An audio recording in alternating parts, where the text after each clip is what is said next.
Hai semuanya. Hai, sorry, ini mikrofonnya aku pegang atau oke? Thank you. Hai semuanya. Aduh, deg-degan juga ya kalau kayak di sini gelap gitu, dari sini terang. Hai semuanya, nama aku Khaira. Aku fashion and beauty content creator. Happy banget hari ini dikasih kesempatan buat sharing-sharing di TEDxTSM Silhouettes in Motion. Hari ini aku bakal bawain materi yang mungkin lebih light, lebih ringan dari sebelum-sebelumnya kalau aku lihat, yaitu style to feel, not to please. Kalian pernah dengar nggak sih kata-kata I'm nicer when I like my outfit? Mungkin sering lihatnya tuh kayak di caption Instagram cewek-cewek, atau kalau misalnya di sitcom ya, ada orang yang kayak aku lagi lebih baik soalnya aku suka outfit aku. Ini tuh sebenarnya attitude yang benar atau perasaan aja sih? It's actually true, dan teori ini tuh udah beberapa kali di research sama beberapa peneliti juga. Ada beberapa teori yang bisa dipakai buat menjelaskan kenapa sih I'm nicer when I like my outfit. Yang pertama, ini sebenarnya lagi hits di luar, dopamine dressing. Jadi bagaimana kalau kita pakai outfit yang kita prefer, yang kita suka, itu actually ada dopamine release di otak kita yang bikin kita jadi ada feel good apa ya, efek gitu, karena memang secara saintifik otak kita memproduksi dopamin tersebut. Nah, tapi apa sih yang bikin ini tuh personal, beda-beda? Ya tentu aja karena setiap orang punya style masing-masing dan preference masing-masing. Jadi mungkin kalau misalnya buat beberapa orang buat merasa lebih bubbly itu harus pakai yang warna-warni. Kalau buat aku sukanya sebenarnya lebih yang monokrom, tapi misalnya ada aksen merahnya. Itu personal, setiap orang beda-beda. The next one ada theory by Heijo Adam and Adam Galinsky, namanya uncloaked cognition, dimana saat kita pakai baju tertentu itu tuh sering banget kita juga terefek. Misalnya contoh di sini mungkin ada yang lagi pakai jaket kampus, jaket alma mater.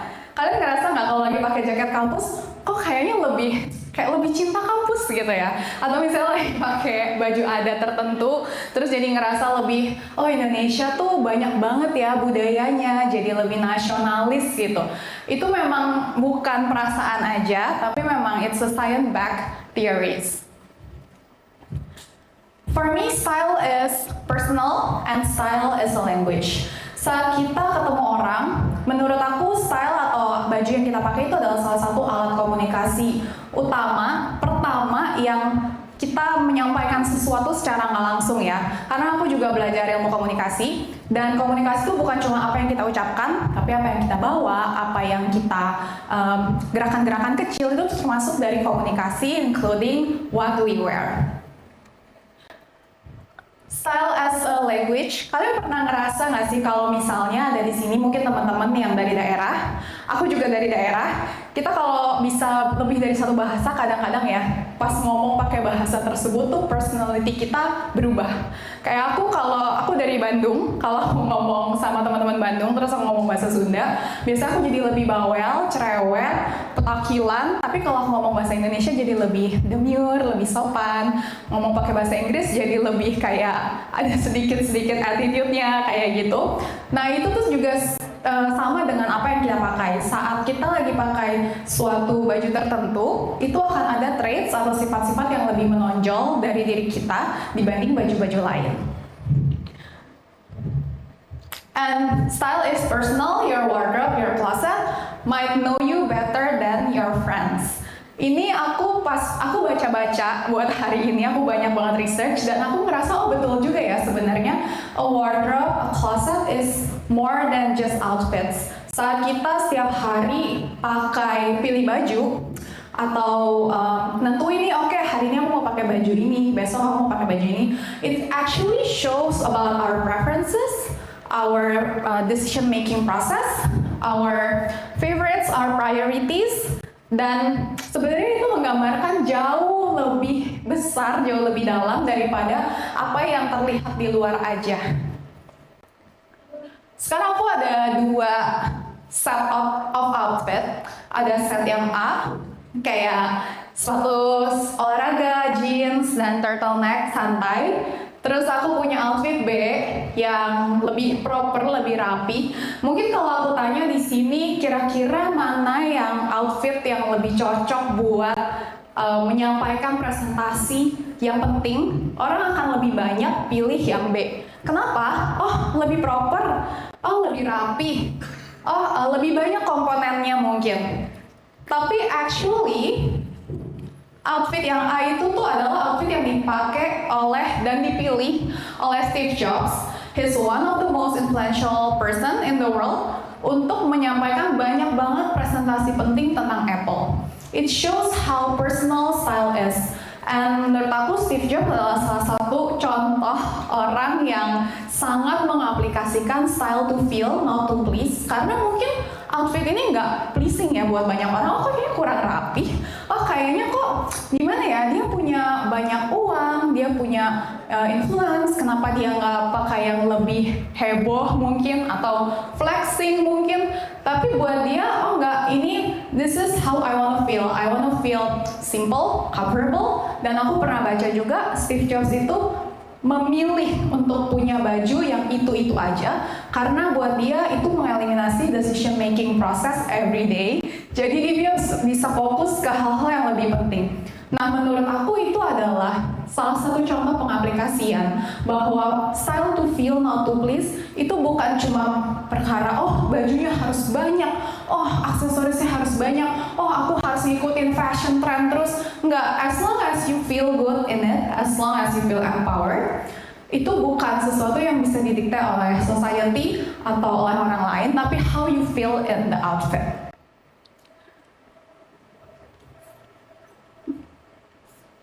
Kayaknya baterainya. Oke. Nah, tapi kalau gitu, so can I just wear anything I want? Apakah aku boleh jadi, yaudah pakai apa aja? I don't care, pokoknya aku mau pakai ini and everyone has to be okay with it. Well, enggak juga buat aku karena ada beberapa faktor-faktor lain yang kita harus consider juga dari memilih outfit kita. Yang pertama, appropriation. Apakah secara culture, secara norma, hal tersebut baik, diterima? Karena of course saat kita menjadi respectful, saat kita mengapresiasi culture tempat kita berada, kita juga feel good kan? Remember that all these are also feelings for us. Jangan cuma egois maunya kayak ya pokoknya ini style gue, orang harus ngerti. Tapi how to actually feel good and do good for society. Yang kedua adalah comfort, weather, dan material. Nggak mungkin juga kan misalnya, oh aku hari ini I feel like I'm wearing a bikini, terus ke Sapporo yang minus 2 derajat pakai bikini kan juga kita nggak akan feel good in it. Dan yang ketiga adalah respect, intention, thoughtfulness. Mungkin contohnya kalau misalnya kita ke wedding, nggak mungkin kan kita pakai baju putih. Kenapa? Out of respect for the bride, of course it's her big day, pengennya dia merasa special. Dan misalnya kita ke rumah duka, nggak mungkin kita pakai baju yang colorful. Itu showing respect, showing intention and thoughtfulness. Also it makes us feel good karena kita punya intensi yang baik.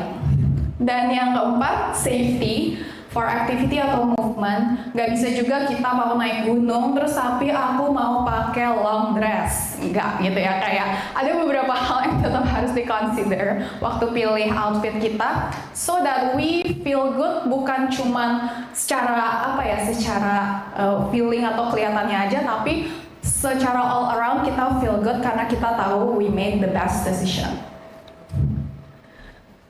Dan ini yang selanjutnya, why style to feel? Kenapa sih? Emang sepenting itu ya? Emang pakai baju tuh bisa benar-benar membuat kita merasa sesuatu?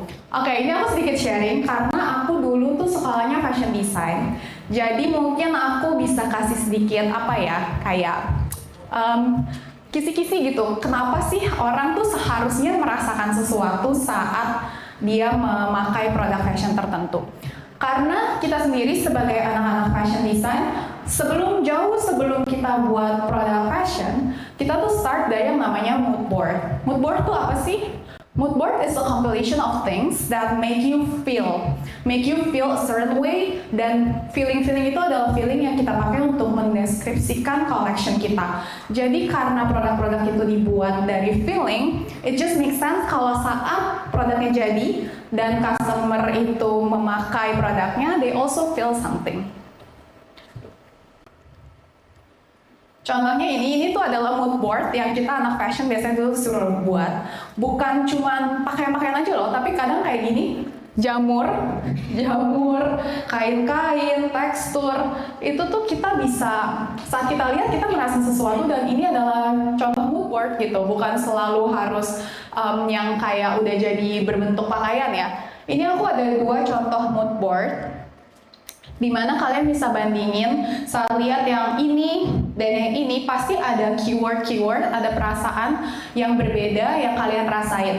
Dan begitulah saat nanti produknya di-develop dan produknya jadi, itu diharapkan akan membawa feeling-feeling yang berbeda juga. Makanya itu kalau misalnya orang bilang, it's just an outfit, udahlah cuman pakaian doang. Actually enggak, it's more than that. Saat kita memakai sesuatu, kita lagi menggunakan objek tersebut dan bisa membuat kita jadi lebih happy, uplifted moodnya. Itu benar-benar real dan itu terbentuk bahkan dari sebelum produknya itu dibuat.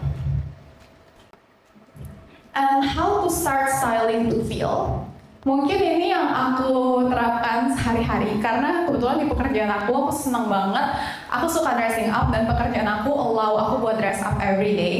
Sebenarnya dari awal hari kita itu kita bisa set the mood for the day. How do I want to feel today? Karena orang yang pertama kali kita komunikasikan itu tuh tentang outfit kita adalah diri kita sendiri pas kita lihat ke kaca. Kalian pernah nggak sih ngerasa pagi-pagi misalnya mau masuk kampus, terus ada something yang kayak pakai ini, jadi cakepan ya gue, terus jadi lebih moodnya tuh lebih bagus for the whole day. Nah itu adalah manifestation. Kalau misalnya kalian pagi-pagi siap-siap dan styling diri sendiri, terus berhasil, itu tuh akan set the tone for the rest of the day. So ask yourself every day, how do I want to feel today? Dan ini mungkin sedikit aku share tips aksi nyatanya gimana untuk kita bisa bikin capsule wardrobe kita sendiri. Dan sebetulnya saat kita udah mulai intentionnya itu betul, kita mau pakai baju bukan buat please others, tapi buat apa yang kita rasain sendiri on the inside, itu kita bisa lebih gampang juga untuk terlihat stylish dan gampang juga untuk membangun outfit yang kayak sebenarnya nggak harus loh banyak baju, nggak harus banyak sepatu, nggak harus boros, nggak harus beli baju terus, tapi dengan bikin capsule wardrobe saat kita tahu, oh actually based on considerations yang sebelum-sebelumnya tadi, oh aku biasanya kalau ke kampus naiknya motor, berarti banyakin pants, banyakin sepatu-sepatu yang nyaman. Tapi of course dengan pikiran tadi, oke, aku tahu kalau misalnya aku kelihatan nice, I will feel better about myself. Jadi kita udah bisa pilih-pilih tuh, justru nggak usah beli item fashion banyak.